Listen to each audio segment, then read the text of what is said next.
Bonjour chers auditeurs, je vous souhaite la bienvenue dans l'Imaginarium. Je suis Ariane, technicienne au bâtiment de création et je serai votre guide. Avant de commencer votre initiation, laissez-moi vous expliquer ce que nous faisons ici. Au sein du bâtiment de création, nous avons plusieurs pôles techniques. En ce moment même, des millions d'informations sonores circulent dans le réseau et sont centralisées par notre ordinateur principal que nous appelons Moon. Les informations sont ainsi transmises à votre cerveau via vos capteurs auditifs afin de préserver la cohérence de ce monde.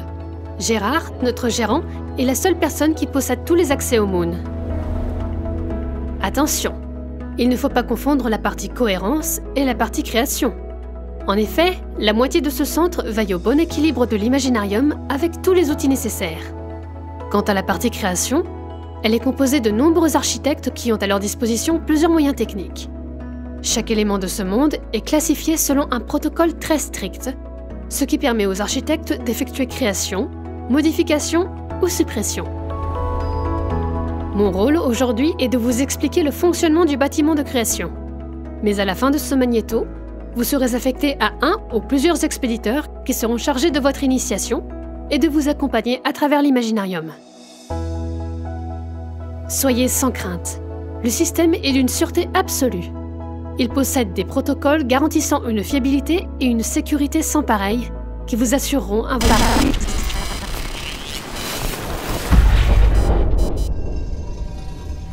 Bon, il y a peut-être eu un petit pépin. Petit pépin? T'appelles ça un petit pépin? Ok. Bon, pour comprendre ce qui se passe depuis, je pense qu'il est temps de faire un petit récap.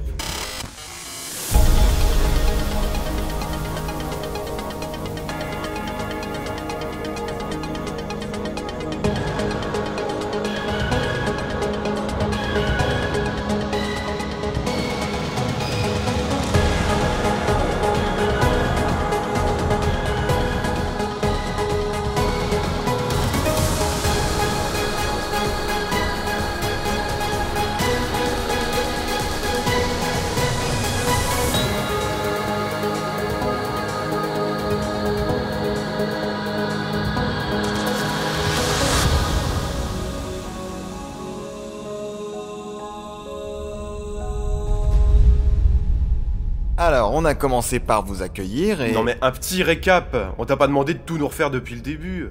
Ouais, pardon. On se fait ça en duo? Vas-y, commence. Très bien.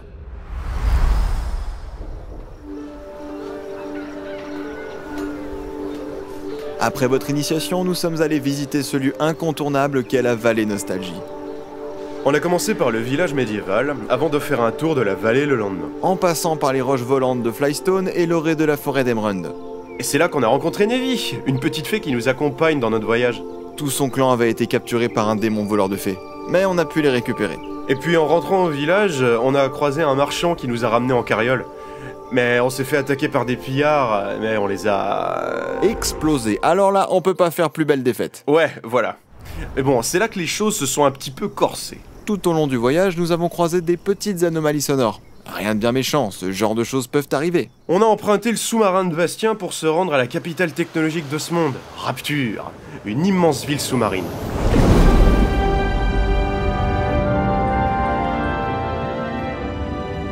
La commandante Onfrock de l'armée sous-marine clandestine de Nostalgie nous avait mis en garde par rapport à une menace sous-marine. Mais rien de vraiment préoccupant. En arrivant à Rapture, on a eu le temps de se perdre dans cette merveilleuse cité. Littéralement, je précise. D'accord, j'ai eu le temps de me perdre dans la cité, mais c'est mal foutu comme système de transport aussi. À peine avons-nous eu le temps de revoir cette chère Général Boll de l'armée de Rapture, que la menace sous-marine nous a frappé de plein fouet.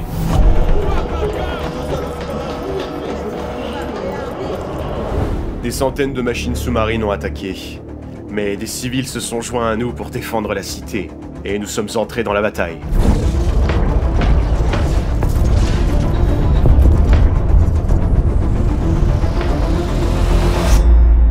Malheureusement, nous n'avons pas pu défendre Rapture, et la cité a sombré.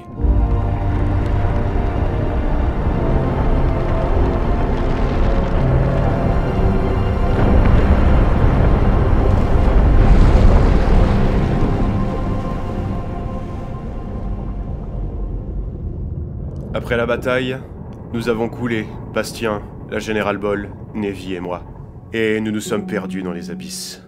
Pourquoi cette attaque? Comment était-ce possible? La seule explication possible, les bugs sonores. Quelque chose ou quelqu'un déréglait le Moon. Il fallait se rendre à l'évidence. Des questions qui restaient en suspens. Mais il y avait plus important sur le moment. Remonter à la surface. Heureusement, grâce au capitaine Nemo, nous avons pu revoir la lumière du jour.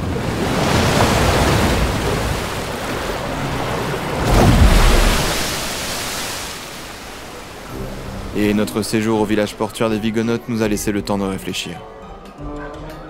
Le temps c'est vite dit, hein. On a quand même failli mourir à cause d'un autre bug sonore. Mais visiblement, Gérard a réussi à supprimer le bug. Et comme si ça suffisait pas, on a eu affaire au pire inventeur de l'Imaginarium qui, en voulant réparer une montre, nous a fait voyager dans le temps.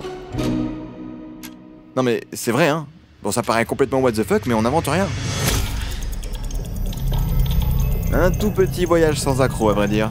Et heureusement. Ouais, on n'a pas mis longtemps avant de revenir dans le présent. Nous étions réapparus dans un marécage, une zone crade et abandonnée. Où on a bien failli rester aussi d'ailleurs. Un autre pépin sonore a tenté de nous arrêter. Mais nous, comme on est vénards, c'était qu'une formalité, hein.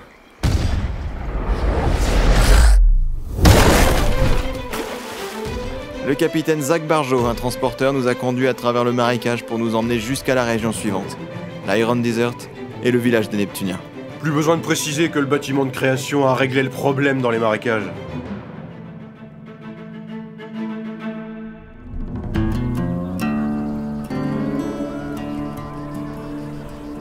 On a profité de notre passage dans le village pour enquêter sur les bugs, savoir ce qui se passe, trouver des pistes.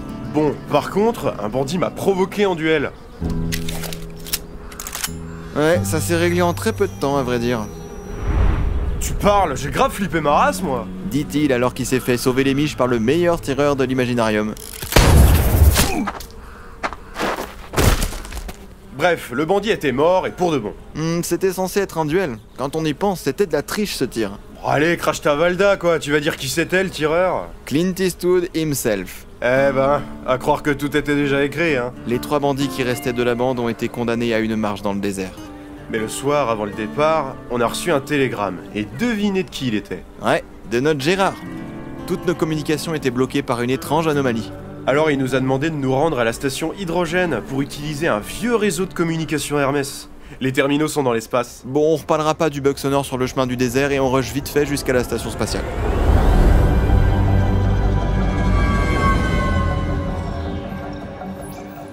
C'est là que nous avons rencontré le professeur Cooper, célèbre architecte des stations spatiales Oxygène et Hydrogène.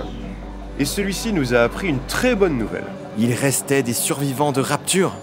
Et le capitaine Nemo accompagné de la Générale Ball ont monté une grande opération de sauvetage. Un grand soulagement. Après ça, nous nous sommes rendus au terminaux Hermès. Qui bien sûr ne fonctionnait pas. Alors qui s'est tapé une sortie hors structure pour changer un composant? C'est moi. Mais pendant ce temps, une chose terrifiante s'est produite. C'est la première fois qu'on l'entendait. L'anomalie. Ce bug sonore, cette anomalie, cette chose quoi qu'elle est, orchestrait tout ce dérèglement. Et pour la première fois, elle nous menaçait directement. Clair comme de l'eau de roche qu'elle manigançait un truc très louche. Après cet événement, nous avons pu entrer en contact avec Gérard. Il nous a fait part de leurs difficultés à gérer le bug. Il ne cessait de nous dire que la situation était sous contrôle, mais rien n'était sûr. Il nous a conseillé de terminer notre mission et de vous emmener jusqu'au mur pour finir le voyage. Et c'est ce que nous comptons faire. On a senti une accalmie après ça, et ce qui nous a laissé le temps de redescendre sur Terre pour nous rendre à Bonta, la grande cité fantastique.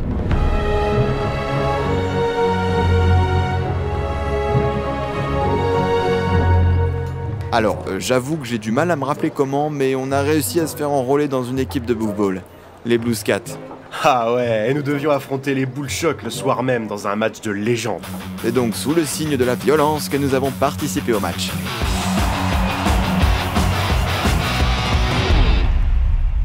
On était ex-aequo quand c'est arrivé. L'événement le plus important a eu lieu à ce moment, après le 2e but de notre équipe.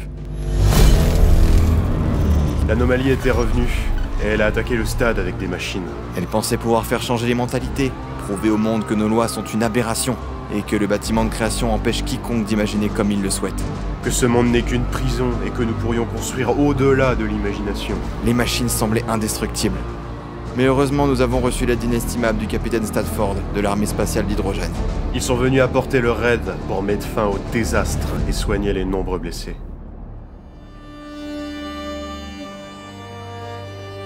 Nous étions incapables de penser à autre chose. Un tournant décisif venait de se jouer dans l'imaginarium. Nous avons aidé tout le monde à soigner les blessés et réorganiser tout ce bazar. Mais nous devions aussi continuer notre mission.